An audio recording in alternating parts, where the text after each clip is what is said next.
Nhasi ndaita back to back.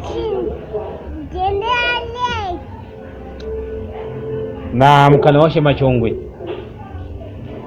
vari kushaina kushata ndekuku wacho ka varozviziva kuti ndekuku iyo varozviziva aiwa ari kubvuma muzviziva kuti ndiye kuku mukana washe Machongwe ya chimwana chabhuraka Chongwe sekuru gokwe baba kushaina kushata baba zvitsva baba zvinowani mazora vara kusara tinoita kufambidzana kunge bhandi rebhurugo kudai hazvina kumira mushe saka tiri kuti isusu vatsigirika chinangwa chedu chekuti tive panapa ka ndechekuti muzive tiri kubva kupi tiri kuenda kupi uye takatangira papi uye taapapi. Mugore ra2008 takavamba chikwata chehot power in action arts group ndo chikwata chedu chedhirama ichocho. Mugore ra2009 takavamba chikwata chinonzi Extra Love Fighters. Takarekodha album redu rokutanga neExtra Love Fighters rinonzi iro zvinonaka chete muna 2009, 2010, 2011, 2012 ndo takavamba chikwata chegogo chemurenga kwaya.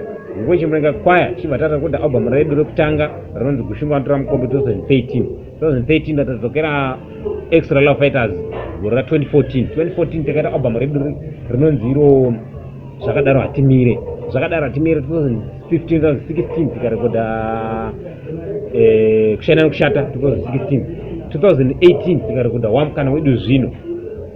Ndo kufamba kwatakaita zvakare tichirova nemadhirama ipapo. Madhirama chazozisa izva zvakamira Selen hapo nemakora awo. Saka pari zvino tiri kukubikirai ra2020 rimuzivo zvifamba sei. Saka apa zvatatora mukana wayo ndokuti timbokukandirai mavhidhiyo masongs ese kubva kwatakatangira kusvikira nhasi mumboona kuti oright vanhu vakabva apa vakazvidai zvakamira so ndimi varidzi vacho ka ndimi varidzi ndimi vateereri ndimi varidzi vemusic.